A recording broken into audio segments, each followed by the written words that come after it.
بسم اللہ الرحمن الرحیم، السلام علیکم، صبح بخیر اور خوش آمدید مارننگ وتھ فرا میں۔ دعا امید یہی آپ جہاں کہیں ہیں بالکل ٹھیک ٹھاک ہوں، زندگی مزے سکون اور خیریت کے ساتھ گزر رہی ہو۔ کل پرسوں اگر آپ بھی خبریں دیکھ رہے ہوں تو شاید ایک خبر آپ کی نظر سے گزری ہو۔ اس خبر میں کچھ بہت معصوم سے چھوٹے سے بچے 3، 7 اور 9 سال کی عمر کے بچے کمشنر صاحب کے دفتر میں حاضری کے لیے دیکھے جا سکتے تھے، اور ان پہ جو الزام تھا وہ یہ تھا کہ انہوں نے کھیلتے ہوئے شور مچایا ہے، اور وہاں پر گلی میں موجود ایک ڈپٹی کلیکٹر جن کا کہ نام علیحہ رضا کہا جاتا ہے کہ ان کے آرام میں چونکہ خلل پڑا اور اس کے ساتھ ان کی گاڑی جو کہ باہر پارک تھی اس کے شیشے ٹوٹ گئے، انہوں نے اس شکایت کی، جس شکایت پر ان معصوم بچوں کو اس ایک جرم کی سزا میں کمشنر صاحب کے دفتر میں طلب کر لیا گیا، اور وہ وہاں پہ باقاعدہ حاضری دے رہے تھے اپنے والدین کے ساتھ۔ میں اس رپورٹ کو دیکھ رہی تھی اور اس کو دیکھتے ہوئے مجھے احساس ہو رہا تھا کہ یہ ہو کیا رہا ہے ہمارے یہاں پر، اس لیے کہ اسی کے ساتھ ابھی کل ہی سے ہمارے یہاں پر ایک ایسا واقعہ ہے جس کی کہ تواتر کے ساتھ ہم پچھلے کچھ سالوں سے دیکھ رہے ہیں کہ وہ رپیٹ ہوتا ہے، صرف چہرے اور نام بدل جاتے ہیں لیکن واقعات کم و بیش سیم رہتے ہیں۔ یہ واقعہ ہے جس میں کہ ڈی ایس پی نوید کا ایک جوان سال بچہ جو کہ 15 سال کی عمر کا ایک بچہ ہے، جو غیر محتاط انداز میں گاڑی چلاتے ہوئے اس نے وہ گاڑی جو ہے راہگیر کے اوپر چڑھا دی، اور اس کی وجہ سے وہ راہگیر بلال جو ہے وہ اپنی جان سے ہاتھ دھو بیٹھتا ہے۔ یہ جوان سال بھی کسی کا بیٹا تھا بلال، اور کسی ایک خاندان کا چشم و چراغ جو کہ اپنی جان سے ہاتھ دھو بیٹھا، لیکن کیا انصاف مل سکے گا اس خاندان کو؟ اور کیا یہ کم عمر جو مجرم ہے جس نے کہ اب کل اقبال جرم بھی کر لیا ہے، جبکہ اس سے پہلے اسے کوشش کی جا رہی تھی کہ کہا جائے کہ وہ تو گھر پر ہی موجود تھا اس وقت جبکہ یہ واقعہ اور حادثہ ہوا، اب جبکہ اقبالی بیان بھی آ گیا ہے اور اب جبکہ اس کی پہلے سے ضمانت بھی کرا لی گئی ہے، کیا قانون واقعی اپنے آپ کو ثابت کر سکے گا، یہاں پہ انصاف دلا سکے گا، یا پھر تاریخ دہرائی جائے گی ہمارے ملک کی نہ صرف تاریخ بلکہ وہ تاریخ جو ان دنوں سے بھی منسوب ہے؟ ہم ان دنوں کو جانتے ہیں یزیدیت اور حسینیت کے حوالے سے۔ یہ دن جو ہے یہ حسین نے حضرت امام حسین رضی اللہ تعالیٰ عنہ نے حق کا بول بالا کرنے کے لیے، اور وہ حق جو ہے وہ اسی ظلم کے قانون کے آگے کھڑے ہونا، اسی جبر کے قانون کے خلاف کھڑے ہونا، اسی ناانصافی کے قانون کے خلاف کھڑے ہونا، اور نہ صرف کھڑے ہونا بلکہ اس حد تک ڈٹ جانا کہ اس پہ انہوں نے اپنی اور اہل بیت کی جان دی تھی۔ 6 ماہ کے معصوم بچے سے لے کر جوان سال بھائی کے لاشیں اٹھانے تک، یہ تمام صعوبتیں اور مشکلیں اسی ایک سسٹم، اسی ایک ظلم جبر اور استبداد کا جو خاتمہ ہے اس کو کرنے کے لیے سہے گئے تھے۔ یہ جو علم میں بغاوت بلند کیا گیا تھا، یہ جو آواز اٹھائی گئی تھی، یہ جو مارکہ حق و باطل ہوا تھا، یہ جو کربلا تھا، یہ کس چیز کا مارکہ تھا؟ یزید کا اور حسین کا۔ یزید جو یہ کہتا تھا کہ طاقت میری ہے، قانون بھی میرا ہے، جو میں چاہوں گا وہ ہوگا، وہ صحیح ہے یا وہ نہیں ہے، اگر وہ حق پر نہیں بھی ہے تو حق وہی ہے جس پر میں ہوں۔ آج ہم دیکھیں تو ہمارے معاشرے میں کیا ہو رہا ہے، اور جو بہت سے شاہ رخ کا کیس ہمارے سامنے ہے جہاں پہ کہ شاہ زیب خان اسی طرح سے ایک نوجوان بچہ جس کو کہ ایک طاقتور خاندان کے 2 لڑکے جو کہ شاہ رخ جتوئی اور اس کے ساتھ ساتھ پھر سراج تالپور، اور یہ وکٹری کا نشان اسی وقت بنایا گیا تھا نا جب ٹھیک 2 دن پہلے صدارتی آرڈیننس کے ذریعے سے یہ معطل کر دی گئی تھی کہ پھانسی کی سزا، اور کہا گیا تھا کہ پھانسی کی سزا کو عمر قید میں تبدیل کیا جاتا ہے، اور ٹھیک 2 دن کے بعد اس کو پھانسی کی سزا جو ہے وہ سنائی گئی تھی، سزائے موت۔ اور اس کے بعد یہ کیس کس طرح سے رفع دفع ہوا، کس طرح سے خاموشی سے داخل دفتر ہوا، ہم سب کو پتہ ہے۔ یہ بھی تو بچے ہی تھے، اور یہ بھی تو ان کو بھی تو قانون کے کٹہرے میں اگر لایا جانا تھا اور انصاف کیا جانا تھا تو ہم نے سب نے دیکھا کہ انصاف جو ہے وہ کس طرح سے ہوا۔ ایک اور بہت اسی طرح کا واقعہ جس نے دل دہلا دیا تھا بہت سارے ماؤں کے، اور وہ بچہ جو ہے وہ زین، جو کہ اگین ایک 9 عمر بالکل جوان سال کسی گھر کا چشم چراغ، کسی ماں کی آنکھوں کا نور اور لاڈلا، جس کو اسی طرح سے قتل کر دیا تھا مصطفیٰ کانجو نے، اس لیے کہ وہ نشے میں دھت تھا، اس لیے کہ وہ طاقت اپنے باپ کی جو ایک دی ہوئی اس کی صدیق کانجو صاحب جو کہ فارمر فیڈرل منسٹر تھے، ان کی دی ہوئی طاقت اور ان کی دیا ہوا جو ایک نشہ تھا، اس نشے کے ساتھ ساتھ شراب کے نشے میں دھوت یہ نوجوان، اور پھر دھمکیاں دے کر وہ جو ایک گواہ جس نے پیش ہونا تھا، جس نے گواہی دینی تھی، وہ گواہ نے اپنی گواہی دینے سے انکار کر دیا، مکر گیا، نتیجتاً پھر دھمکیاں، اثر و رسوخ اور لالچ اور پیسہ استعمال کرتے ہوئے خرید لیا گیا، اور پھر بہت سارے ایسے معاملات کی خاموشی کے ساتھ یہ کیسے ہائی لائٹ ہوا تھا اور کیسے سب کچھ داخل دفتر ہو گیا ہم سب جانتے ہیں۔ اچھا، پھر اس کے ساتھ ساتھ ابھی پچھلے دنوں یہ جو منی لانڈرنگ کا ایک بڑا مشہور کیس چلا تھا ایان علی، جس میں کہ پکڑی گئیں۔ اگر آپ نے ایان علی کو اپنی کھلی آنکھوں سے اسلام آباد، پنڈی یا کراچی تک گھومتے پھرتے دیکھا ہو تو 15 سے 20 نوجوان پروٹوکول پہ ہوتے ہیں ان کے، اور اس کو مقدس گائے کا درجہ رتبہ حاصل ہے۔ یہ اس طرح سے موو کرتی ہیں کہ جس طرح سے کوئی باعزت، معزز، قابل احترام ہمارے ملک ملک کے جو افراد ہیں اور گروہ ہیں وہ بھی نہیں اس طرح سے موومنٹ ہوتی ہے ان کی جس طرح سے کہ اس خاتون کی موومنٹ ہوتی ہے. خاتون کا کردار کیا ہے, اس کا جرم کیا ہے, اس میں ملوث کون افراد ہیں, ہم سب بخوبی جانتے ہیں. وہ غریب کسٹم انسپیکٹر جس کا کہ نام اعجاز چودھری تھا, جس کو صرف اس جرم کی سزا دی گئی کہ اس نے ایان علی پہ ہاتھ ڈالا, تو ڈالا کیسے, اور اس جرم کی سزا میں وہ اپنی جان سے گیا. اس کے گھر والوں اور اس کی فیملی پہ کیا گزرا کسی کو نہیں معلوم. کسی نے اس کے بارے میں کوئی بات نہیں کی, کوئی آواز نہیں اٹھائی, نہ کوئی آواز اٹھانا مناسب ہی سمجھتا ہے. وہ ایک معصوم سا وکیل جو کہ چودھری ذوالفقار, جو کہ اپنے بچے کے ساتھ اس کو اسکول چھوڑنے کے لیے جا رہا تھا, اور میرے گھر کے بالکل پاس ہی صبح کے وقت اس کو گولیوں کا نشانہ بنایا گیا. جرم کیا تھا کہ وہ بے نظیر قتل کیس کی کر رہا تھا پیروی, اور اس کی پروسیکیوشن پہ ڈپیوٹ تھے. سو یہ اور ان کا بیٹا اسی طرح سے شہید کر دیے جاتے ہیں. اور پھر اسی طرح سے کامران فیصل, نہیں بھولنا چاہیے ہمیں یہ نوجوان بھی, جو کہ نیب کا ایک افسر تھا, جو کہ انویسٹیگیٹ کر رہا تھا رینٹل پاور پروجیکٹ کے سلسلے میں راجہ پرویز اشرف کے بارے میں ریلیٹڈ کچھ ایسی چیزیں, اور پھر اچانک کہ اپنے کمرے میں پنکھے کے ساتھ لٹکا ہوا پایا جاتا ہے اور کہہ دیا جاتا ہے کہ جناب اس کے کچھ نجی, کچھ خانگی معاملات تھے, کوئی ڈپریشن کے معاملات تھے, اور کیس جو ہے اسے بند کر دیا جاتا ہے اور ایک سائڈ پہ رکھ دیا جاتا ہے. آج 8 محرم ہے, کل 9 محرم, اور اس کے بعد 10 محرم. یہ وہ دن ہے جس دن اہل بیت نے کھڑے ہو کر حق کی آواز بلند کی تھی, انہی قوانین, انہی طاقتوروں اور اسی طرح کے بہت سارے با اختیار اور با اقتدار لوگوں کے خلاف. انہوں نے اپنی جان دی تھی اور شہادت کا درجہ جو ہے وہ حاصل کیا تھا تاکہ یہ جرم کا خاتمہ جو ہے وہ ہو سکے. بڑی بدقسمتی ہے کہ ہم کالے لباس سے بتن کرتے ہیں, ہم نوحہ کنا ہوتے ہیں, ہم سوگ میں جاتے ہیں, لیکن کرتے کچھ نہیں ہیں اپنے دور کے یزیدوں کے خلاف. ہم بے بس رہتے ہیں اور اہل کوفہ کی طرح خاموشی کی مہر اپنے لبوں پہ سجا کر ہم سمجھتے ہیں کہ ہم نے سوگ کا اور ماتم کا حق ادا کر دیا, جبکہ یہ حق ایسے ادا نہیں ہوتا. ہمارے درمیان اللہ کرے کہ کوئی ایسا حسین ہو جو ان تمام چیزوں کو چیلنج کر سکے اور ان تمام ناانصافیوں کا راستہ روک سکے, جس کی کہ آج کے دور کو بہت ضرورت ہے. آج کا جو شو ہے وہ ہم ڈیڈیکیٹ کر رہے ہیں اپنا, ظاہر ہے, اہل بیت کی یاد میں, اور اس میں ہم بات کریں گے خاص طور پہ خواتین کے کردار کی, اس لیے کہ ہم بہت سارا تذکرہ سنتے ہیں شجاعت کا, بہادری کا, اہل بیت کے وہ جواں مرد جن کا کہ نام اور جن کا تذکرہ ہم نے بارہا سنا ہے, لیکن وہ پاک باز بیبیاں جن کی کہ کبھی کسی نے صورت بھی نہیں دیکھی تھی, اور وہ پاک باز بیبیاں جو رہیں خیموں کے اندر, لیکن ان کی طاقت اور ان کی ہمت اور ان کی شجاعت جو ہے وہ جب پھر کھل کے سامنے آتی ہے, یا اس سے پہلے بھی جس طرح سے وہ میدان کارزار میں سرگرم عمل رہیں, جس طرح سے وہ حوصلے بڑھاتی رہیں, اور جس طرح سے جب گھر کے تمام افراد اور تمام مرد جو ہیں ان کو شہید کر دیا جاتا ہے, تو پھر جس طرح سے وہ عزم و ہمت اور حوصلے کا پیکر بنتی ہیں, اور جس طرح سے میں نے آپ کو کہا کہ ظلم کے خلاف اور طاقت کے خلاف اور طاقت کے نشے میں چور افراد کے خلاف کھڑی ہوتی ہیں, وہ بھی ایک بڑا مثالی کردار ہے. آج اس بارے میں ہم بات کریں گے, اور پروفیسر ڈاکٹر طاہر قیوم جو کہ ایک معروف ریلیجیس اسکالر ہیں, ان سے ہماری بات چیت ہوگی آج اس حوالے سے. پروگرام کا پہلا حصہ جو ہے ہم نے ڈیڈیکیٹ کیا ہے کچھ ایسی باتوں کے سلسلے میں جن کا ذکر تفصیل کے ساتھ ہم پروگرام کی جو بریک ہے, ابھی جو بریک لیں گے اس کے بعد ہی کریں گے. لیکن یہ ہے کچھ انڈیا میں بڑھتی ہوئی ہے جو انتہا پسندی ہے, جنونیت ہے, جو کہ ہم دیکھ رہے ہیں مختلف انداز میں ہمیں نظر آ رہی ہے. لیکن یہ کس طرف ہمیں لے کے جا رہی ہے اور ہم نے اس بارے میں کیا کرنا ہے؟ کیا ہم نے صرف خبروں میں اس کو دیکھنا ہے چپ چاپ خاموشی کے ساتھ اور کہنا ہے ٹھیک ہے دو ممالک کے درمیان کچھ چل رہا ہے اور ہم نے جو کر رہے ہیں ہم نے وہ سب کچھ کرتے چلے جانا ہے؟ انڈیا کی فلمز ہمارے یہاں پر تو دھوم دھڑکوں کے ساتھ چلیں اور ہمارے فنکاروں کو وہاں پہ دھمکیاں دی جائیں, یا یہ کہ لوگوں کے چہروں پہ کالک مل دی جائے, جبکہ وہ یہ جانتے نہیں ہے کہ یہ کالک جس کے چہرے پہ پھینک رہے ہیں اس کے چہرے پہ نہیں ملی جا رہی, یہ سیکولر انڈیا کے چہرے پہ ملی جا رہی ہے, جس کا دعویٰ رہا ہے کہ وہاں پہ بنیادی انسانی حقوق اور انسان جو ہے وہ برابر ہیں. آج جو ہے وہاں پر سکھ سے لے کر ایک نچلی برادری کے ہندو اور مسلمان, یہ تمام کمیونٹیز جو ہیں یہ تمام احتجاج کرتی نظر آتی ہیں, اور یہ تمام جو ہے ناانصافیوں کی فریاد کرتی نظر آتی ہیں. اس بارے میں کچھ بات چیت ہوگی ہماری اپنے پروگرام کے پہلے حصے میں, اور بریک کے بعد ہم ملیں گے اپنے مہمان سے جو کہ اس بارے میں تبصرہ کریں گے اور آپ کے ساتھ اپنے کامنٹس جو ہیں وہ شیئر کریں گے. میں بریک کے لیے رک رہی ہوں اور پھر آپ سے ملاقات.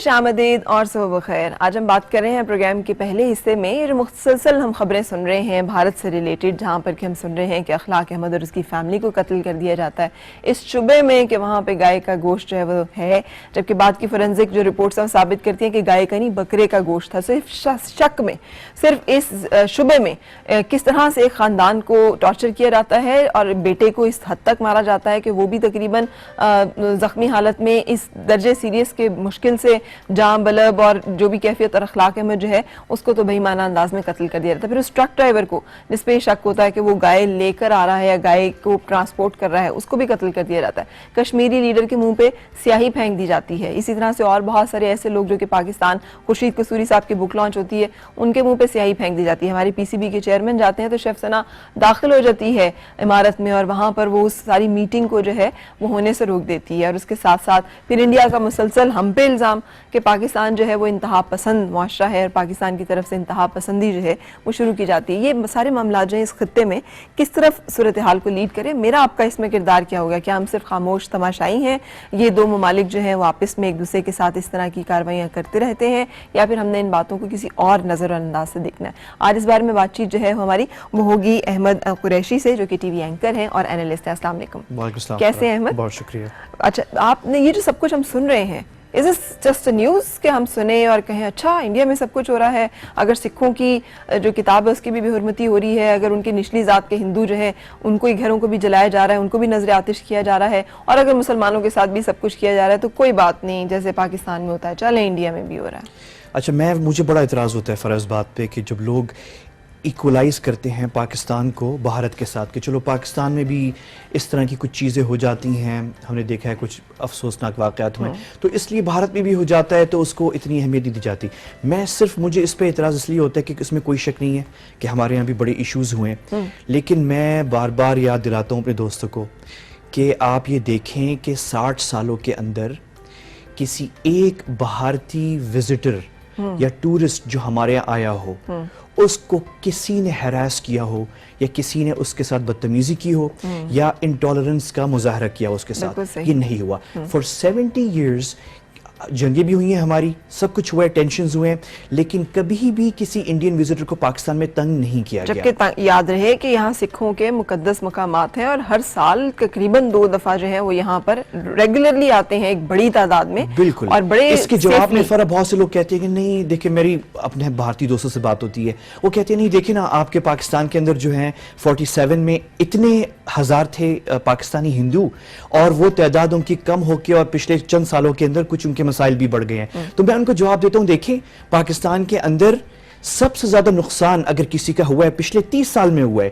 پاکستان بنتے ہی یہ مسائل نہیں تھے ہمارے, یہ 79 جو افغانستان کی جنگ ہوئی اور سب سے زیادہ نقصان پاکستانی ہندو یا پاکستانی سکھ پاکستانی مسلمانوں کا ہوا ہے. ہم خود دہشت گردی کے شکار ہوئے ہیں, تو اس لیے پلیز آپ کمپیئر نہ کریں. تو پہلی بات تو یہ ہے کہ پاکستان میں بھارتیوں کو کبھی بھی تنگ نہیں کیا گیا. دوسری بات کہ یہ جو ایکسٹریمزم آج آپ دیکھ رہی ہیں بھارت کے اندر, یہ میں اپنے سب کو یاد دلانا چاہ رہا ہوں کہ آپ یاد رکھیں اس چیز کو کہ یہ مودی صاحب کے آنے سے پہلے بھی, میں آپ کو ایک چھوٹا سا واقعہ ابھی کوئی 1.5-2 سال پرانا ہے کہ ہماری کوئی بلائنڈ کرکٹ یا کوئی سپورٹس ٹیم تھی جو ساؤتھ انڈیا نے گئی تھی, اور وہاں پہ جو کیپٹن تھا اس ٹیم کا جس نے کوئی میچ جیتا تھا, اس کو ناشتے میں اچانک سے اس کی ٹیبل پہ ایک اندھے شخص کی, بلائنڈ شخص کی ٹیبل پہ تیزاب جوس اس نے آرڈر کیا تھا اور اس کی گلاس میں تیزاب, وہ لاسٹ منٹ جو ہے اس نے ہوشیاری میں پینے سے پہلے سمیل کر لیا, کیونکہ ایک جو بلائنڈ شخص ہے وہ پہلے ٹرینڈ ہے کہ اس کی حس ہوتی ہے کہ وہ چیک کرتا ہے, اس نے چیک کر لیا وہ تیزاب تھا. ہوٹل نے اپولوجائز کیا, یہ کیسے ہوا, وہ انکوائری کبھی بھی ظاہر کمپلیٹ نہیں ہوئی. تو یہ ہمارے پاکستانیوں کے ساتھ نفرت. تو ایک چیز میں ہمیں پاکستانیوں کو بڑا خوش ہونا چاہیے کہ ہم بڑے دل کے لوگ ہیں, اور ہمارے ساتھ بدتمیزیاں ہونے کے باوجود بھی ہم نے کبھی بھی کسی بھارتی کے ساتھ یہاں پہ بدتمیزی نہیں کی. میں بلکہ یہ بھی یاد دلانا چاہتا ہوں لوگوں کو کہ آپ کو پتا ہونا چاہیے کہ 47 سے لے کے 65 یا 67 تک 20 سال تک پاکستان بننے کے بعد بھی ہماری 2-3 تین جنگ اس وقت ہو چکی تھی, 56 کی, 65 کی ہو چکی تھی, 48 اور 49 کی جو کشمیر جنگ ہے وہ تو ہے ہی, تو 3 ہماری جنگیں ہو چکی تھی. اس کے باوجود ہم نے بھارتی یہاں پہ نہ فلمیں بند کی, کیونکہ ہم نے پاکستان نے مہذبانہ طریقے سے اپنا جو اختلاف تھا بھارت کے ساتھ وہ ہم نے محدود رکھا ڈپلومیسی اور یو این تک, جو کشمیر پہ تھا. ابھی بھی یہ اسی طرح سے چلتا رہے گا, نہیں اب جب کہ حالات اس نہج پہ آ گئے ہیں کہ ہمیں دیکھ رہے ہیں ہم کہ کشمیر کے اوپر بات کرنے کے لیے وہ بالکل تیار ہی نہیں ہیں. وہ سمجھتے ہیں کہ کشمیر جو ہے وہ ان کا اٹوٹ انگ ہے, کشمیری جو لوگ ہیں ان کے حق خود ارادیت کو تسلیم کرنے کے لیے تیار نہیں ہیں, جس کو نہرو صاحب نے ڈکلیئر تسلیم کیا ہوا ہے, جو کہ اقوام متحدہ کی قراردادوں کے عین مطابق ہے, جس میں ان کا موقف واضح ہے کہ وہ اس کو عوام کی امنگوں کے مطابق حل کرنے کے باؤنڈ ہیں. آج وہ اس سے مکر گئے, تو کیا ہم نے ابھی بھی اسی پالیسی پہ چلنا ہے کہ ٹھیک ہے ہم بس ڈپلومیسی اپنی جو ہے اس کو چلائے رہے؟ فرق اگر تھوڑی سی سخت بات کر لیں بھارت کے بارے میں نا, تو ہمارے اپنے دوست ہمارے میڈیا کے اندر لوگ ہیں کہتے ہیں کہ آپ نفرت نہ پھیلائیں, دیکھیں نا آپ یہ ٹھیک ہے سارے مسائل ہیں لیکن آپ نفرت کیوں پھیلا رہے ہیں. تو میں اس پہ ایک چیز کہوں گا کہ میں آپ کو ایک مثال دینا چاہ رہا ہوں ترکی اور اسرائیل کی. ترکی اور اسرائیل کے بڑے گہرے ڈپلومیٹک ریلیشنز ہیں, یعنی حتیٰ کہ اس وقت جب وہاں پہ حکومت ترکی کے اندر ایک ایسی جماعت کی ہے جس کی ہسٹری جو ہے وہ اسی طرح ہے جیسے جماعت اسلامی ہمارے یہاں, مطلب آپ سمجھیں کہ جماعت اسلامی تھوڑا سا وہاں پہ اس کا نام تبدیل ہے اور وہ حکومت میں ہے ترکی کے اندر اور ان کا وزیر اعظم ہے, لیکن اس کے باوجود انہوں نے ملٹری ریلیشنز ہیں بہت سٹرونگ ہیں, یعنی آپ ان کو معمولی وہ ریلیشن شپس نہیں سمجھیں, بڑی ڈیپ. ٹورسٹ جاتے ہیں سالانہ ہزاروں کی تعداد میں اسرائیل سے ترکی گھومنے جاتے ہیں, پھر ان کی ملٹری ریلیشنز ہیں, جوائنٹ ایکسرسائزز ہیں, سب کچھ ہے. لیکن جب اختلاف کی بات آتی ہے, جب کسی پوائنٹ پہ آپ نے اختلاف کرنا ہوتا ہے, تو میں آپ کو یاد دلاؤں, آپ نے خود دیکھا ہوگا وہ جو آج سے 2 سال پہلے جو واقعہ ہوا تھا کہ ترکی کے وزیر اعظم سوئٹزرلینڈ کے اندر میں خیال میں ورلڈ اکنامک فورم میں کوئی جو ہو رہا تھا, اور ایک ہی سٹیج پہ کئی ملکوں کے 2-3 ہیڈ آف سٹیٹ تھے جس کے اندر ترکی کے بھی تھے اور اسرائیل کے بھی تھے, اور ایک غزہ کے اوپر اس وقت اٹیک ہو رہے تھے اسرائیل کے, تو اس پہ ایک اختلاف تھا. تو وہ اختلاف کو پن پوائنٹ کرنے کے لیے ترکی کے وزیر اعظم نے اس میں کوئی قباحت نہیں محسوس کی. انہوں نے یہ نہیں کہا کہ نہیں اگر میں جو کرنے جا رہا ہوں ابھی اس سے نفرت پھیلے گی. انہوں نے کہا دیکھیے ہماری دوستی ہے, ہم اچھے 2 ملک ڈپلومیٹک ہمارے ریلیشنز ہیں, بڑے کلوز ہیں, لیکن اس پوائنٹ پہ ہمارا اختلاف ہے اور وہ پوائنٹ میں نے ہائی لائٹ کرنا ہے. انہوں نے کیسا ہائی لائٹ کیا؟ انہوں نے سب کے سامنے, دنیا کے سامنے, لائیو کیمرز کے سامنے کھڑے ہو کے انہوں نے کہا یہ جو اسرائیل کے وزیر اعظم کہہ رہے ہیں وہاں فلسطین اور غزہ کے بارے میں مجھے قابل قبول نہیں ہے, یہ ہمارے ملک کی پوزیشن نہیں ہے, میں سٹیج ان کے ساتھ شیئر نہیں کرتا, پروٹیسٹ کے طور پہ رجسٹر کرانے کے لیے میں اٹھ کے یہاں سے جا رہا ہوں. اور وہ گئے اٹھ کے. اس سے کوئی نفرت نہیں پھیلی, اس سے کوئی ان کی ڈپلومیٹک ریلیشن ختم نہیں ہوئی, سب کچھ ہے, ٹریننگ بھی ہوئی ان کی, سب کچھ ہے. تو ہمیں بھی جو بات کرنے والی ہے بھارت کے حوالے سے ہمیں اس میں بالکل شرم نہیں محسوس کرنی چاہیے. ہمیں آئینہ دکھانا چاہیے بھارت کو. وہ تو ہمیں کہتے رہے ہیں کہ ہم بڑے دہشت گرد ملک ہیں, بڑا وہ ملک ہیں, ہمارے ہاں کبھی بھی اس طرح کے واقعات نہیں ہوئے جو ہم بھارت میں آج کل دیکھ رہے ہیں. مطلب ابھی پر 3 دن پہلے جو ہے 2 معصوم چھوٹے بچے, دالت بچے جو ہیں ان کو زندہ جلایا گیا ہے. کیوں؟ کیونکہ وہ اپر کاسٹ جو ہے وہ. تو یہ ساری چیزیں ہیں. اب بات اس میں بہت ساری فرق ہوتی ہے. ایک چیز میں ضرور آپ کو مینشن کرنا چاہ رہا ہوں بھارت کے بارے میں, بھارت ہمارا دشمن نہیں ہے. میں ہمیشہ سب سے کہتا ہوں, میں بہت سخت بات کرتا ہوں, میں ان صحافیوں میں سے ہوں پاکستان میں جو کھل کے بھارت کے, میں سمجھتا ہوں کہ ہمیں کھل کے بات کرنی ہے, لیکن میں سب کو یاد دلاتا ہوں بھارت اور بھارتی قوم آپ کی دشمن نہیں ہے. بھارت کے 1 بلین لوگ ہیں, وہ آپ کے دشمن نہیں ہیں. کون ہے آپ کا دشمن؟ دشمن جاننا بہت ضروری ہے. دشمن جو ہے وہ ایک مائنورٹی ہے. میں اس کو ہمیشہ آئیڈینٹیفائی کرتا ہوں کہ بہت ضروری ہے کہ آئیڈینٹیفائی وہ کون ہے. ہم ان کو کہتے ہیں ایکسٹریمسٹ ہیں, ہندو ہیں, نہیں, وہ نہیں ہے. یہ بڑی سیاسی جنگ ہے. آپ کے جو دشمن ہیں وہ شمالی ہند کے اندر نارتھ انڈیا میں ایک مائنورٹی ہے جس نے گورنمنٹ پہ قبضہ کیا ہوا ہے. وہ مائنورٹی جو ہے وہ ہندی بولتی ہے, وہ مائنورٹی بڑی ایکسٹریمسٹ ہے. اس مائنورٹی نے پورے بھارت کو دھکیلا جنگ چین کے ساتھ, کشمیریوں کے ساتھ معاملہ بگاڑا اور پاکستان کے ساتھ لڑنا چاہ رہے ہیں. اور میں آپ کو اور تمام آپ کے سننے والوں کو بھی بتاؤں کہ انڈیا میں پولیٹکس میں ایسی آوازیں ہیں, بھارتی بنگال میں, تامل ناڈو میں, کیرلا میں, راجستھان میں, مہاراشٹرا میں, جو کھڑے ہو کے کہتے ہیں ہماری کیا لڑائی ہے پاکستان کے ساتھ, ہماری تو کوئی لڑائی نہیں ہے. یہ جو لڑ رہے ہیں, یہ دلی میں جو بیٹھے ہوئے ہیں وہ لڑ رہے ہیں, وہ ہمیں لڑوا رہے ہیں. تو میں بار بار اپنے جو دوست انڈینز ہیں ان کو یاد دلاتا ہوں, ان سے کہتا ہوں ابھی بھی وقت ہے. Control your minority Hindi speaking rulers جو دلی میں بیٹھے ہوئے ہیں, ٹھیک. کیونکہ ان کی ہسٹوریکل بیگیج ہے پاکستان کے ساتھ. کیا آپ شیو سینا کی طرف اشارہ کر رہے ہیں؟ شیو سینا ہے اس میں, فرینکلی اسپیکنگ میں تو اس سے بھی بڑھ کے کر رہا ہوں. شیو سینا آپ تو آج, ہم تو آج دیکھ رہے ہیں شیو سینا کو لڑتے ہوئے, لیکن یہ فیکٹ یہ ہے کہ یہ جو چیزیں ہیں, میں پھر اور یہ بھی بات کہتا ہوں کہ یہ جو آپ دیکھ رہے ہیں آج جو ہو رہا ہے, یہ تو صرف فرنٹ پہ آ رہی ہیں چیزیں, یہ تو بہت پہلے سے ہیں یہ چیزیں. جیسے میں نے آپ کو بتایا کہ مودی صاحب سے آنے سے پہلے یہ واقعہ جو ہوا تھا ہمارے اسپورٹس مین کے ساتھ جو بلائنڈ تھے, تو اس طرح کی چیزیں پہلے بھی ہوتی اب ہیں. ہمیں کرنا کیا ہے and what we have to do as nation, ایک قوم کے طور پر ہم نے کیا کرنا ہے؟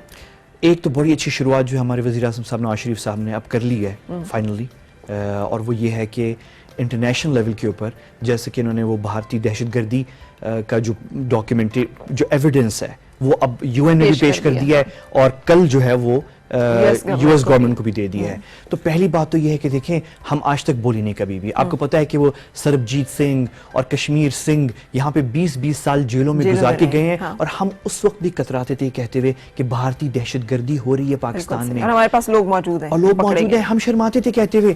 اور اللہ نے ہمیں سرخرو کیا کہ وہ خود, ہم نے ان کو رہا کیا کہ نہیں ہم تو بڑے ہیومینیٹیرین لوگ ہیں, بڑے دل کے لوگ ہیں, آپ لوگ اپنے گھر جائیں, 20 سال آپ نے جیل میں گزار لیا ہے. وہ خود جا کے وہاں پہ میڈیا کے سامنے پھر پریس کانفرنس کرتے ہیں اور خود کہتے ہیں کہ ہم بھیجا گیا تھا ہمیں دہشت گردی کرنے کے لیے, اور وہ کہاں ہیں وہ لوگ جنہوں نے ہمیں بھیجا تھا, وہ مکر گئے ہیں اور ہمیں انہوں نے بینیفٹس نہیں دیے اور ہماری فیملیز کو پیسے نہیں دیے. تو ایک تو بات یہ ہے کہ ہم اب کھل کے بات کر رہے ہیں, پہلی بات تو یہ ہے.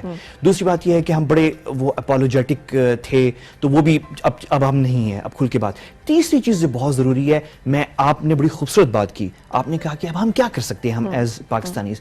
میرا خیال یہ کہ ہمارے پاس اب تو پہلے تو فارن پالیسی صرف گورنمنٹ اور ہمارے سفارتکار باہر ایکسرسائز کرتے تھے, اب میں اور آپ کر رہے ہیں, اور آپ سب کر رہے ہیں فیس بک کے تھرو, ٹویٹر پہ بیٹھ کے. تو اب ہمیں بھی دنیا کو بتانا چاہیے کہ ہم ایز پاکستانی سٹیزنز جو ہیں, ہمیں قابل قبول نہیں ہے کہ اتنی کہ ہمارے یہاں ایکسٹریمزم کا مسئلہ ہونے کے باوجود کوئی ایکسٹریمسٹ منتخب نہیں ہوا, ہم کوئی ایکسٹریمسٹ پرائم منسٹر نہیں بنا ہمارے یہاں, جبکہ India the largest democracy of the world میں ایک ایکسٹریمسٹ جو ہے وہ پرائم منسٹر ہے. تو ہم انڈینز کو بتائیں, ہمارے دوستوں کو سوشل میڈیا کے تھرو کے دیکھیں یہ کیا کر رہے ہیں آپ لوگ. ہاں, لیکن ہمارے اپنے معاشرے میں تو بہت سارا انتشار, بہت ساری ڈوئل, جیسے آپ نے کہا کچھ لوگ کہتے ہیں کہ کیا ضرورت ہے اتنی نفرت پھیلانے کی, ان کے فلمز ہمارے یہاں پر آتی رہیں, بزنس کرتی رہیں, چلتی رہیں, تو کیا یہ سب چیزیں ہم ساتھ ساتھ ایک اسٹرانگ سٹانس رکھیں اور ساتھ ساتھ یہ سب کچھ چلتا رہے, تو آپ کے خیال میں یہ ایک ہیلدی کوئی پازیٹیو طریقہ ہے ان مسائل کو حل کرنے کا, خاص طور پہ جبکہ کشمیری لوگوں کو شکوہ بھی رہتا ہے ہم سے کہ ہم نے ان کے لیے وہ سب کچھ جو کہ کیا جانا تھا, جو آواز اٹھانی تھی وہ بھی نہیں اٹھائی, ہم بھی خاموش ہو جاتے ہیں بیچ میں.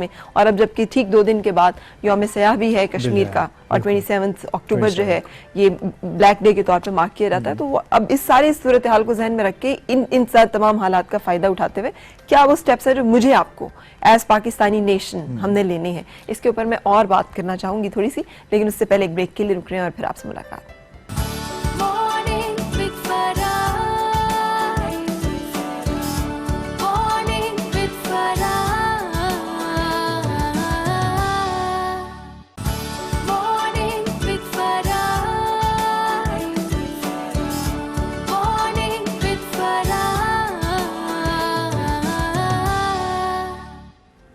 خوش آمدید اور صبح بخیر جناب. مختلف خبریں جو کہ بھارت میں بڑھتی ہوئی انتہا پسندی اور مذہبی جنونیت کے حوالے سے آ رہی ہیں, جس میں نچلی ذات کے ہندوؤں کو جلانے سے لے کر اخلاق احمد کی فیملی کو زد و کوب کرنا اور ان کو ہلاک کر دینا صرف اس شبے میں کہ گائے شاید ذبح کی گئی, جبکہ ایسا ثابت ہوا کہ ایسا نہیں تھا.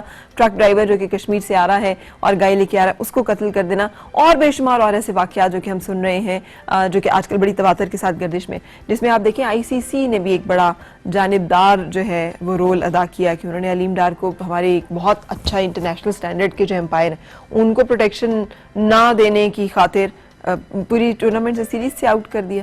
تو یہ کس طرح کا فراب کرکٹ پہ جو ہے میں ایک فٹ بال یعنی کہ کیا شوقین ہونے کے ناطے جو ہے میں کہوں گا کہ ہمارا بہت زیادہ فوکس ہے کرکٹ کے اوپر انفارچونیٹلی, اور یہ جو PCB ہے یہ انفارچونیٹلی میں ایک صحافی ہونے کے ناطے بڑی ذمہ داری کے ساتھ آپ سے کہوں گا کہ یہ ایک ایسا بورڈ ہے جس کا کنیکشنز جو ہیں اور پیچھے سے اس کے تانے بانے جو ہیں وہ ملتے دکھائی دیتے ہیں انڈین وہ جو ستے باز یا وہ جو بکیز ہوتے ہیں, جی. اور یہ ایک بڑی ڈرٹی منی اس کے اندر مکس, بہت ایک گندا کھیل آ گیا ہے.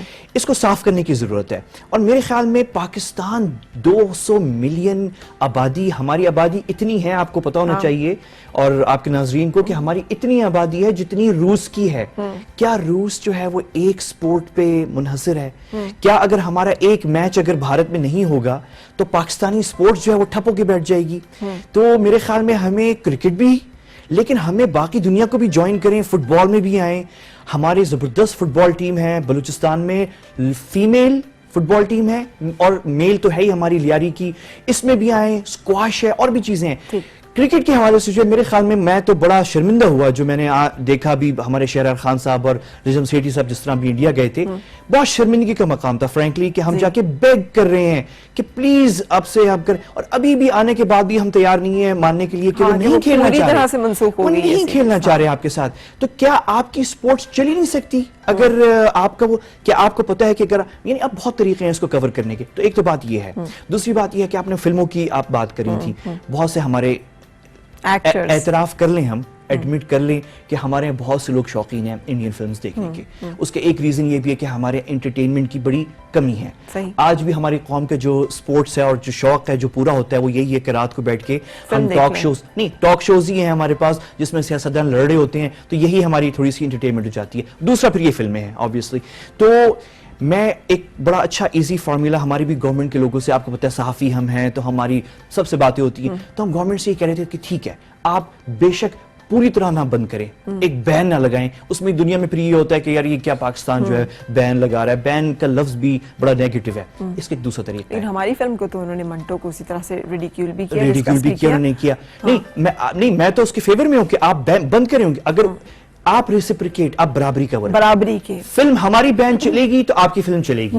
کیونکہ آپ ایک چیز ہے میرا یاد رکھیں فرا, ہمارے شاید لوگوں کو اس چیز کا خیال نہیں ہے, انڈین پروڈیوسرز جو ہیں وہ بڑا پیسہ کما رہے ہیں پاکستان میں بالکل یہ فلموں سے, اور آپ کے پاس یہ پاور ہے. آپ کو پتہ ہے چائنا کے اندر جب ہالی ووڈ میں فلمیں بن رہی تھی اینٹی چائنا, تو چائنا نے کہا کہ ٹھیک ہے ہم ہالی ووڈ فلم آپ کی فلمیں چلائیں گے ایک کنڈیشن پہ, جو ہالی ووڈ پروڈیوسرز ہیں ہمیں گارنٹی دیں کہ جو اینٹی چائنا پارٹس ہیں فلموں کے وہ نکال دیں, ہم تیار ہیں. اور پھر انہوں نے اس کے ساتھ ایک اور پالیسی ڈیوائز کی. جب ہالی ووڈ کی 3 بہت میجر ہٹس جو ہیں باکس آفس پہ لگیں, انہوں نے اپنے سینما کو انسینٹیو دیے کہ اگر آپ چائنیز فلم یہاں پہ لگائیں گے ان کو ٹیکس میں ریبیٹ دیا, ہم آپ کو اتنے % ٹیکس کی چھوٹ دیں گے.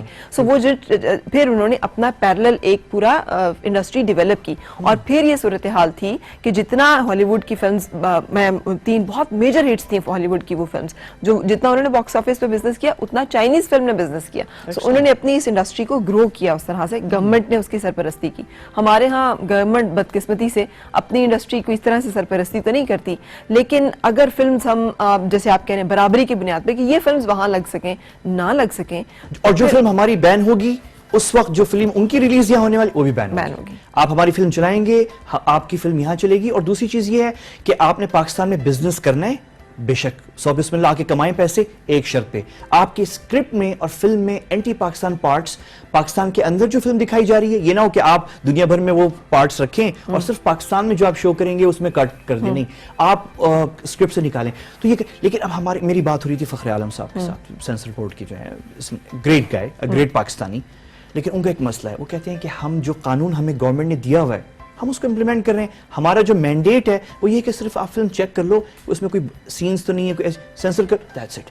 لیکن اگر گورنمنٹ جو ہے پالیسی سٹیپ لے تو یہ ہو سکتا ہے. آپ کو پتا ہے ہماری جتنی سول رائٹس موومنٹ چلائی جاتی ہیں وہ ایسے لبرل اور سیکولر لوگوں پہ مشتمل ہے جو کشمیر پہ ہونے والی انسانی حقوق کے خلاف ورزیوں پہ آواز نہیں اٹھاتے, جو اس کے بارے میں اتنی مزاحمت نہیں کرتے. فراب اٹھا رہے ہیں. اچھا اب اٹھا رہے ہیں, اب بہت سے لوگ اٹھا رہے ہیں کیونکہ اب کوئی چارہ نہیں ہے, آپ کے سامنے آپشنز نہیں ہیں آپ کے پاس. تو اب یہ بات سامنے آ رہی ہے. وہ ایک آپ کا اشارہ ایک مخصوص طبقے کی طرف ہے. اچھی بات یہ ہے کہ وہ مائنورٹی میں ہے, تو اس پہ ہمیں پریشان ہونے کی ضرورت نہیں. وہ مائنورٹی میں ہے طبقہ, وہ جو کہتا ہے کہ نہیں کچھ بھی ہو جائے میں نے جو ہے اپنے ملک پہ تنقید کرنی ہے, ہم ہی برے ہیں, باقی ساری دنیا اچھی ہے, برے صرف پاکستانی ہیں. تو یہ والا جو یہ کہتے ہیں وہ بہت مائنورٹی میں ہے. بالکل صحیح, بالکل صحیح. اچھا اب مجھے بتائیے کہ 27 اکتوبر اکثر لوگ تو اسے چھٹی میں گزار دیں گے, ہم اس دیکھیں یاد بھی نہیں رکھیں گے کہ بلیک ڈے ایک ایسا یوم سیاہ جس دن کے اتنے کشمیریوں کو جان کی قربانی دینی پڑی تھی, اور یہ کشمیر سیلیبریٹ کرتے ہیں کہ ہماری آج بھی آزادی کا معاملہ جو ہے وہ آج بھی التوا میں ہے, اور ہم وہ انسان ہیں کہ جن کو آج تک ظلم کی اور جبر کی قید میں رکھا گیا ہے. جہاں پر ایک گائے لے جانے کے جرم میں ایک بندے کو قتل کر دیا جائے, وہاں پہ کیا مذہبی آزادی, کیا شخصی آزادی, کیا انسانی آزادی ہوگی وہاں پہ؟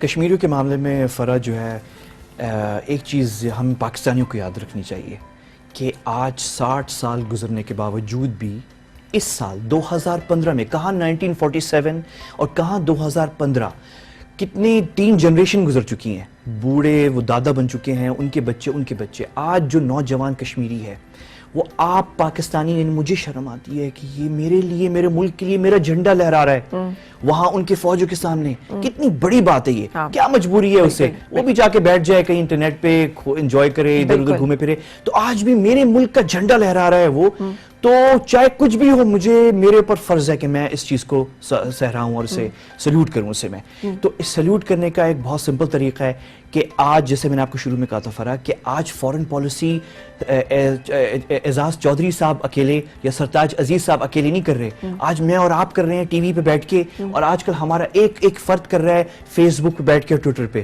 اور 27 اکتوبر آ رہا ہے, یہ بدھ کا, یہ اگلے منگل کو ہے, اور اس منگل کے دن جو ہے ہم ایک تو کشمیری نوجوانوں کو اور ایک دنیا بھر کو یہ بتائیں, یہ کشمیر پہ آپ بے شک کچھ اور نہیں کر سکتے تو آپ جو ہیں جو چیزیں آپ دیکھیں گے فیس بک پہ آ رہی ہوں گی ان چیزوں کو شیئر کریں, اور بالخصوص جو باہر کے لوگ ہیں. اور ایک میں آپ کو بڑی مزیدار بات بتاؤں فرح, اس میں آپ نے بھی ہمارا یعنی کہ کشمیریوں کا بڑا ساتھ دیا اس کے اندر, کہ مجھے یاد ہے کہ پچھلے سال اور اس سے پہلے بھی آپ بھی اور ہمارے جو سیلیبریٹیز ہیں, مجھے یاد ہے کہ میں تو ان لوگوں میں سے, ہم کو پتا ہے کہ ہمارا ایک یوتھ فورم فار کشمیر ہے اور YFK, اور ہم اس پہ کشمیری اور پاکستانی جو نوجوان ہیں مل کے کام کر رہے ہیں.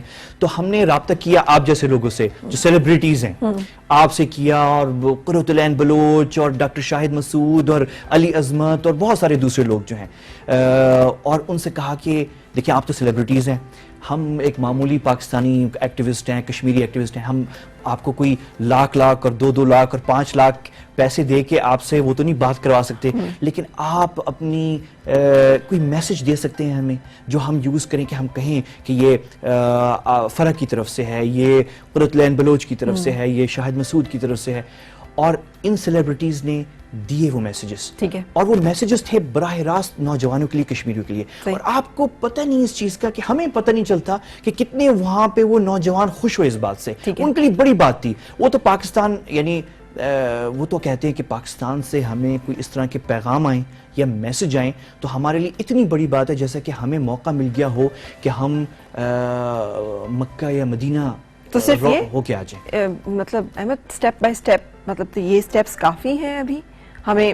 مجھے پتا ہے کہ بحیثیت مسلمان ہم پہ ایک چیز فرض ہے کہ ہمیں جو چیز بری لگے یا جو چیز صحیح نہ ہو, ہم اس کے خلاف بآواز بلند اسے روکنے کی کوشش کریں. نہیں کر سکتے تو کم از کم اس کو برا جو ہے وہ ہم اس کو جس طرح سے ہو سکے اس کو روکنے کی کوشش کریں, آخری درجہ کے دل میں برا سمجھتے رہیں. تو کیا ہم آخری درجے پر ہی رکے رہیں گے سارے کہ دل میں برا سمجھتے رہیں؟ نہیں فرح, میں تو بڑا پازیٹیو ہوں, بڑا آپٹیمسٹک ہوں. ہم تو بہت آگے نکل چکے ہیں. ہم پاکستانی جو ہیں ہم تو اب تو بڑے کھل کے بات کر رہے ہیں. یہ سٹیج آ گئی ہے, اب لوگ بات کر رہے ہیں. اب تو ٹولز ہیں ہمارے پاس, جیسے کہ سوشل میڈیا ہے, بہت ساری چیزیں ہیں. بلکہ لیٹرز ٹو دی ایڈیٹر, اگر آپ کسی MNA MPA کو جانتے ہیں ان سے بھی کہیں کہ 27 اکتوبر کو آپ بھی بولیں, اسٹیٹمنٹ جاری کریں. میڈیا کو اسٹیٹمنٹس آپ لوگ دیتے ہیں, یہ بھی اسٹیٹمنٹ دے دیں, کشمیر کے معاملے کے اوپر بھی دیں, کشمیریوں کی بھی آواز میں شامل ہوں, آپ بھی اپنی آواز ڈالیں. تو اب تو پاکستانی تو بڑا بولنا شروع ہو گئے ہیں. تو میں تو بڑا پازیٹیو ہوں, مجھے تو بڑی خوشی ہوتی ہے دیکھ کے کہ میری, اسپیشلی جو ہماری یوتھ ہے, جو ہمارے ینگ ہیں, وہ تو ان تمام حالات کو آپ کس طرف لیڈ کرتا ہوا دیکھ رہے ہیں؟ آپ کا انالیسس کیا ہے؟ میں تو دیکھ رہا ہوں کشمیر کو آزادی کی طرف جاتے ہوئے, مجھے کوئی شک ایبسولوٹلی 100%. پاکستان پاک انڈیا ریلیشنز جو ہیں وہ کس طرف آپ دیکھ رہے ہیں؟ اس میں آپ کو کیا امکانات نظر آ رہے ہیں آئندہ آنے والے کچھ عرصے میں؟ کیونکہ ہم اب بول رہے ہیں, کیونکہ ہم بھارت کو آنکھ میں آنکھ ڈال کے بات کر رہے ہیں، تو مجھے یہ لگ رہا ہے کہ آگے چل کے بھارت کے اندر وہ لوگ جو ہیں جو سمجھتے تھے کہ نہیں پاکستان ہمیشہ دبتا ہوا ہی آئے گا، اب وہ سوچ رہے ہیں نہیں پاکستان دبنے والا ملک نہیں ہے، تو شاید ہمیں اپنی کچھ چیزوں پہ نظر ثانی کرنی چاہیے. تو کیونکہ ہم بات کر رہے ہیں، کیونکہ آنکھ میں آنکھ ڈال کے بات کر رہے ہیں، تو اس سے لوگ کہہ رہے ہیں کہ نہیں اس سے تو نفرت پھیلے گی کیونکہ ہم آنکھ میں آنکھ ڈال کے بات کر رہے ہیں. تو میں کہتا ہوں نہیں، نفرت نہیں پھیلے گی، اس سے برابری آئے گی. اس سے بلکہ وہ جو ان میں جو عقل مند عناصر ہیں بھارت کے اندر، وہ سوچیں گے کہ نہیں پاکستان کے ساتھ یہ برتاؤ جو ہے، یہ سلوک اچھا نہیں ہے، شاید اب آہستہ. تو اس سے آنکھ میں آنکھ ڈال کرنے بات کرنے سے نفرت نہیں پھیلتی، بلکہ اس سے دونوں طرف جو وہ ہیں پارٹیز ہیں، ان میں برابری کی طرف آہستہ آہستہ یعنی کہ چیزیں چلتی ہوئی دکھائی دیتی ہیں. تو اٹس ویری پازیٹیو. بالکل صحیح. تھینک یو سو مچ، آپ ساتھ رہے. آپ کی شرکت سے ہم کچھ ٹاپکس جو ہیں کس سے ریلیٹڈ ایشوز جو ہیں ان کو ڈسکس کر سکے، اس کے لیے آپ کو بہت شکریہ. بہت شکریہ. میں بریک کے لیے رک رہی ہوں اور بریک کے بعد ہوگی آپ سے ملاقات اپنے اگلے مہمان کے ساتھ.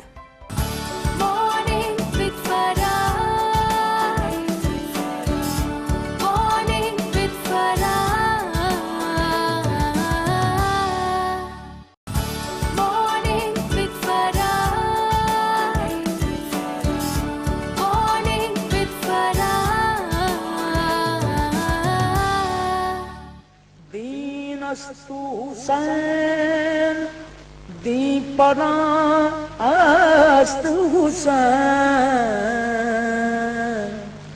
سرداد نداد دست در دست یزید، حقا کے بنا لا الہ است حسین، لباس ہے. خوش آمدید اور صبح بخیر.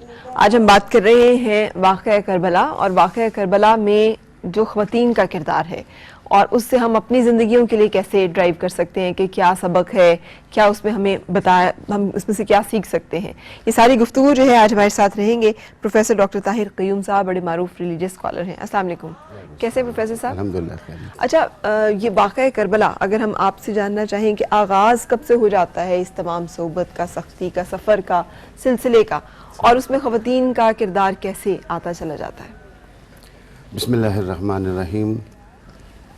واقعہ کربلا کے حوالے سے اگر ہم معلومات حاصل کریں، یوں تو پورا واقعہ کربلا جو ہے اس کا ایک ایک حصہ، ایک ایک لمحہ مطالعہ کرنے سے تعلق رکھتا ہے، اور پورا واقعہ کربلا جو ہے انسانیت کو وہ درس دیتا ہے کہ انسان اس دنیا میں بھی کامیاب ہو جاتا ہے اور معاشر کے میدان میں بھی کامیابی حاصل ہو جاتی ہے. ٹھیک. اگر ہم آپ صلی اللہ علیہ وسلم کے حوالے سے دیکھیں کہ جب حضرت امام علی مقام حسین رضی اللہ تعالیٰ کی ولادت ہوتی ہے اور حضور رحمت عالم صلی اللہ علیہ وسلم کو بشارت ملتی ہے، آپ تشریف لاتے ہیں، امام حسین کو آپ کی گود میں دے دیا جاتا ہے، تو اسی لمحے جبرائیل علیہ السلام تشریف لے آتے ہیں اور اللہ کی طرف سے حکم یہ جاری ہوتا ہے کہ یا رسول اللہ صلی اللہ علیہ وسلم، آپ کو مبارک ہو کہ اللہ تعالیٰ نے آپ کی بیٹی کے ہاں بیٹا پیدا فرمایا، اور ساتھ ہی پھر آپ نے تعزیت بھی فرمائی کہ آپ ہی کی امت کے چند اشقیاء ہوں گے جو آپ کے اس بچے کی گردن پہ خنجر چلا دیں گے. تو آپ صلی اللہ علیہ وسلم نے فرمایا کہ ولادت کی خوشخبری تو سمجھ میں آتی ہے، لیکن یہ اس وقت آپ تعزیت جو کر رہے ہیں یہ کیا ہے؟ تو مفسرین نے اس پر یہ نکتے بیان فرمائے ہیں، ان نکات میں گفتگو کی ہے کہ یہاں سے واقعہ کربلا کا آغاز ہو جاتا ہے. اچھا. کہ آپ صلی اللہ علیہ وسلم نے گود میں لینے کے ساتھ ہی کربلا کی بشارت دے دی کہ میرے اس بچے نے شہادت کے مرتبے پر فائز ہونا ہے. صحیح. پھر امام علی مقام کا پلنا بڑھنا، پھر بڑے ہونا، اگر ہم بچپن کی تمام چیزوں کو دیکھیں تو لمحہ بلمحہ امام علی مقام کی زندگی کی سیرت کے بہت سے احوال ایسے ہیں کہ ایک ایک لمحہ اگر واقعات کی صورت میں ہم پڑھیں تو بڑے ہمیں سیر گفتگو کرنا پڑے گی کہ آپ کا نبی صلی اللہ علیہ وسلم کے ساتھ رہنا، آپ صلی اللہ علیہ وسلم کا عبادت میں نبی کی پشت پہ آ جانا، پھر نبی صلی اللہ علیہ وسلم کا اپنے شانوں پر ان کو کھلانا، نبی صلی اللہ علیہ وسلم کا ان کو چومنا، آپ صلی اللہ علیہ وسلم کا بار بار ان کو سونگنا. تو صحابہ کا یہ پوچھنا کہ یا رسول اللہ کیا محسوس ہوتا ہے؟ تو آپ نے فرمایا ان کے وجود سے مجھے وہ خوشبو آتی ہے کہ جنت میں اللہ تبارک و تعالیٰ نے ایک ہی خوشبو والا درخت رکھا ہوا ہے، وہ خوشبو مجھے اپنے بچوں کے وجود سے آتی ہے. صحیح. تو اس طرح کی تمام روایات جمع کریں تو نبی صلی اللہ علیہ وسلم کا ایک روحانی تعلق بھی ہمیں دکھائی دیتا ہے. امام علی ماگ کو جس طریقے سے تیار کیا جا رہا تھا، جس سانچے میں ڈھالا جا رہا تھا، تاریخ نے دیکھا ہے کہ واقعی فاطمہ کی گود میں اور علی کے سائے میں یہ بچہ جس طریقے سے پروان چڑھا، واقعی کربلا کا شہزادہ. اچھا، اب تھوڑا سا میں اس پہ بھی چاہوں گی آپ روشنی ڈالیں کہ یہ واقعہ پیش کیوں آیا اور وہ کیا عناصر تھے, وہ کیا عوامل تھے, وہ کیا حالات تھے جس کی وجہ سے واقعہ کربلا جو ہے وہ پیش آتا ہے؟ اگر ہم دیکھتے ہیں تو حضرت امام حسین رضی اللہ تعالیٰ مدینہ شریف میں تھے. اس وقت ہمارا جو کیپٹل تھا وہ کوفہ تھا. کوفہ کے حالات جو ہیں وہ ذرا ایک انارکی سی پھیلی ہوئی تھی وہاں. تو یہاں کے مسلمان بار بار آپ کو دعوت دے رہے تھے کہ آپ ہمارے علاقے میں آئیں اور آ کر رہنمائی فرمائیں. تو مدینہ شریف میں بار بار آپ کو خطوط کا ملنا, وہاں پر آپ کو دعوتی پیغام پہنچنا. تو پھر آپ نے یہ ارادہ کر لیا کہ اس وقت مدینہ شریف کے اندر یہ بار بار کچھ خطوط آ رہے ہیں. بات یہاں تک چلی گئی کہ امام حسین سے بیعت کی بات کی گئی کہ آپ یزید کی بیعت کیجیے. جب یہ بات چلی تو آپ نے فرمایا کہ مدینہ شریف کی گلیوں میں کہیں ایسا نہ ہو کہ انتشار پڑ جائے. تو آپ نے اس وجہ سے مدینہ شریف سے باہر نکلنے کا فیصلہ کر لیا اور آپ نے کہا کہ چلیں حج کا سیزن آ رہا ہے, حج پر چلتے ہیں. تو آپ نے حج کی نیت کی اور مکہ شریف کا سفر شروع کر دیا. یہاں تک کہ آپ مکہ شریف پہنچے تو ابھی 2 دن باقی تھے حج شروع ہونے میں. تو اس قدر مکہ شریف میں بھی یہ پیغامات آپ کو موصول ہوئے کہ آپ کی بہت شدید ضرورت ہے. یہاں پر مسلمانوں کی ایک عجیب حالت ہے اور اس میں جو قسمہ پرسی کے حالات بیان کیے گئے. تو امام حسین نے کہا کہ پھر اس وقت عبادت نہیں بنتی, اس وقت مسلمانوں کو چونکہ رہنمائی چاہیے, میرا وہاں ہونا بہت ضروری ہے, اس لیے پھر میں حج کو مؤخر کرتا ہوں. اور وہاں سے آپ نے عمرہ ادا کر کے سیدھا کوفے کا ارادہ کر لیا. یہاں سے باقاعدہ ہم کربلا کی ایک تاریخ دیکھتے ہیں کہ امام حسین نے مکہ اور مدینہ میں انتشار زیادہ ہونے کے سبب سے مکہ اور مدینہ کو الوداع کہا. اگر آپ پلاننگ دیکھیں گے تو پھر مدینہ شریف سے آپ کا چلنا اور وہ ایک آخری رات مدینہ میں گزارنا, یہاں تک کہ اس رات میں حضرت فاطمہ الزہرا کے مزار پر حاضر ہونا, نبی کے روزے پر حاضر ہونا اور وہ گفتگو کرنا. کبھی آپ وہ الفاظ تاریخ میں پڑھیں اور احادیث کی کتابوں میں دیکھیں تو ایک ایک لفظ پڑھنے سے تعلق رکھتا ہے. ایک ایک لفظ انسان کو ہدایت کا نور دیتا ہے گا. اور ایسا لگتا ہے یعنی وقت کا امام کیسا ہونا چاہیے.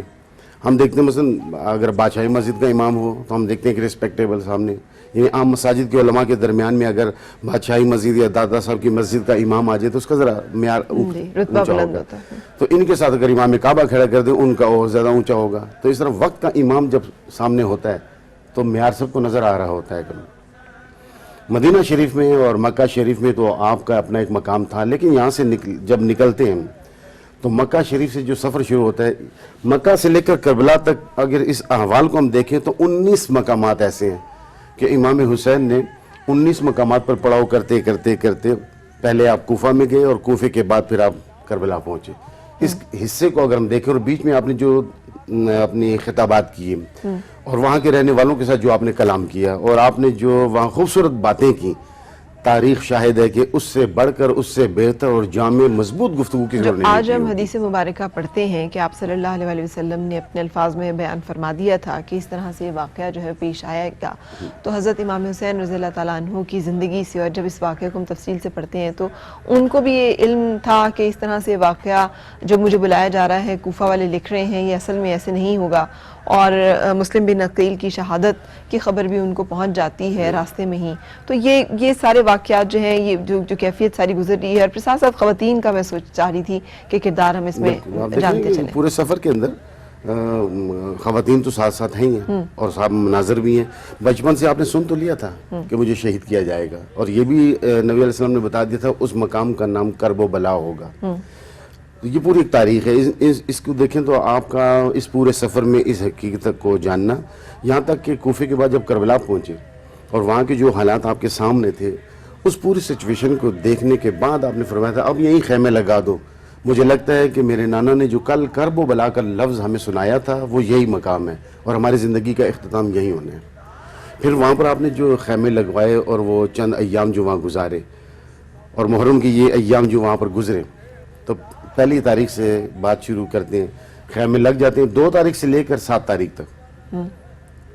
ابن زیاد کی جو لشکری ہیں ان کے ساتھ معاملات جو طے پا رہے ہیں, گفتگو جو ہو رہی ہے, اس میں امام حسین کی پوری کوشش یہ تھی کہ لڑائی نہ ہو, کیونکہ ہم لڑنے کی نیت سے نہیں آئے ہیں, ہم تو مسلمانوں سے ملنے کے لیے آئے ہیں جنہوں نے دعوت دے کے بلایا ہے. یہاں تک کہ آپ نے آخری لفظ یہ بھی کہا تھا کہ اگر آپ کو پسند نہیں ہے ہمارا یہاں رہنا تو ٹھیک ہے, ہم رات کے اسی وقت میں نکل جاتے ہیں واپس. لیکن خدا کو کچھ اور منظور تھا, چونکہ پری پلان ہے, سب کچھ ہونا تھا وہ کچھ. اور اللہ کے نبی کی وہ بات سچ ہونی تھی اور آپ نے مقام شہادت پر فائز ہونا تھا. آپ کا مقام شہادت پر فائز ہونا دراصل نبی پاک صلی اللہ علیہ وسلم کی سیرت کا ایک باب ہے. اس باب میں نبی صلی اللہ علیہ وسلم کی شہادت کا ذکر نہیں ہے. سیرت کی کسی کتاب کو اٹھا کر دیکھ لیں, اللہ کے نبی کی شہادت کا کوئی ذکر نہیں. یوں ہم کہتے ہیں کہ آپ صلی اللہ علیہ وسلم مکمل ہیں, آپ کی پوری سیرت جو ہے وہ بالکل کامل اور اکمل ہے, کمپلیٹ ہے, لیکن ایک شہادت کا شعبہ آپ کے باب میں نہیں ہے. آپ صلی اللہ علیہ وسلم نے فرمایا کہ ان کا شہادت کے مرتبے پر فائز ہونا دراصل میری نبوی اس کام کو مکمل کرتا ہے. وہ ان کی شہادت نہیں, دراصل میری شہادت ہے. اس لیے نبی علیہ السلام نے اپنی حیات میں فرما دیا تھا کہ جس نے حسین کو تکلیف دی اس نے مجھ محمد صلی اللہ علیہ وسلم کو تکلیف دی, جس نے حسین سے پیار کیا اس نے مجھ محمد صلی اللہ علیہ وسلم سے پیار کیا. تو آپ صلی اللہ علیہ وسلم نے ہمیشہ اپنے ساتھ ساتھ رکھا. ٹھیک. اسی طریقے سے ہم دیکھتے ہیں کہ 7 تاریخ کو جب پانی بند کر دیا گیا, یہاں سے امام حسین کے خطبات میں تبدیلی واقع ہوگی. اگر ہم وقتی طور پر دیکھیں, نفسیاتی طور پر آپ دیکھ لیں, فطری طور پر دیکھ لیں, انسان کے اندر ایک خوف سا رہتا ہے. آپ کے ساتھ آپ کا خاندان ہے, 146 افراد آپ کے ساتھ ہیں کربلا کے میدان میں.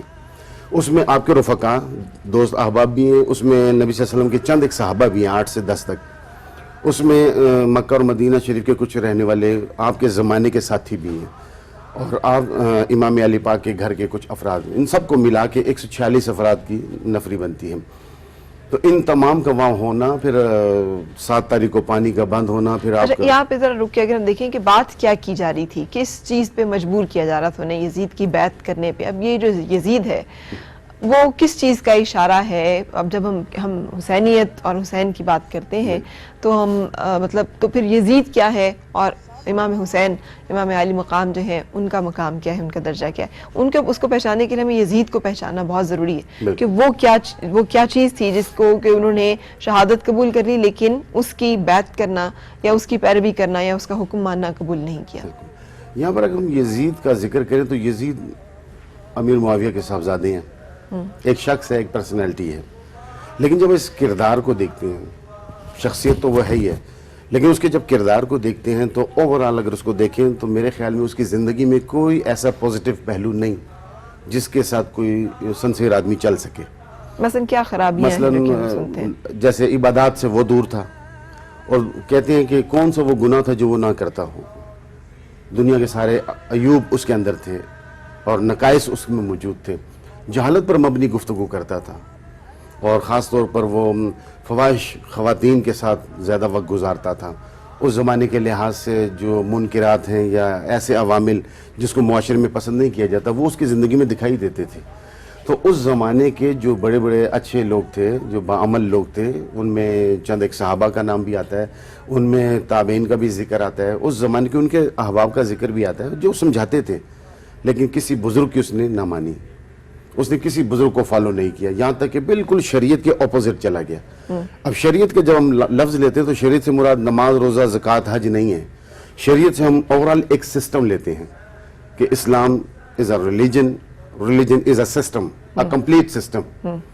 جب ہم اس سسٹم کی بات کرتے ہیں تو سسٹم میں اسلام نے جو کچھ ہمارے زندگی کے حوالے سے, ہمارے زندگی کے مراحل کے حوالے سے کہا وہ بالکل اس کے اپوزٹ جا رہا تھا. سود وہ کھاتا تھا, کردار کے لحاظ سے تو بالکل خراب ہو چکا تھا. اب ایسا شخص ایک ایسے شخص سے کہہ رہا ہے کہ آپ میری بیعت کرو اور میں امیر المومنین ہوں, میں امیر المومنین ہوں, جبکہ وہ اس قابل نہیں تھا. اگر میرٹ کے حساب سے بات کریں, جیسے آج ہمارے ہاں بات چیت ہوتی ہے تو ہم کہتے ہیں بھئی ہمارے آئین میں لکھا ہوا ہے کہ 62 63 میں جو پورا اترتا ہے وہ آ سکتا ہے, لیکن ایک افسوسناک بات پھر ہماری تاریخ کی یہ بھی ٹھہرتی ہے کہ آخر کچھ لوگ اسے امیر المومنین مان بھی رہے تھے. ہاں, ایک طبقہ تھا جو ان کے ساتھ ان کو فالو کرتا تھا. جی بالکل. وہ تو ظاہر خوش ہو اس لیے ہونا تھا کہ اس نے کہا ہماری راہیں کھلی ہوئی ہیں, بالکل صحیح, ہمارا ماحول بنا ہوا ہے, ہمارے سٹیج سجے ہوئے ہیں. بالکل. لیکن جو کچھ بھی ہو رہا تھا وہ تو امت کو اور ایک قوم کو اور ایک جماعت کو, ایک طبقے کو بجائے اس کے کہ ترقی کی منازل کی طرف لے کر جاتا, وہ تو بالکل ہی نیگیٹیولی ان کو پستی کی طرف لے کے جا رہا تھا. اور اسے شکوہ یہی تھا کہ اگر مطلب امام علی مقام جو ہے وہ حیات ہے اور چونکہ وہ زندہ ہیں, سلامت ہیں, موجود ہیں, تو ان کی موجودگی میں میری تو کوئی حاکمیت جو ہے وہ تسلیم نہیں کرے گا, اس طرح سے میری نہ برتری مانے گا, تو مجھے ہمیشہ یہ ایک چیلنج کا سامنا رہے گا. سو لوگوں نے اس کو اس بات پہ اکسایا کہ آپ مجبور کریں حضرت امام حسین کو کہ وہ آپ کی بیعت جو ہے وہ قبول کریں. مکہ مدینہ میں لوگ دیکھ چکے تھے کہ لوگ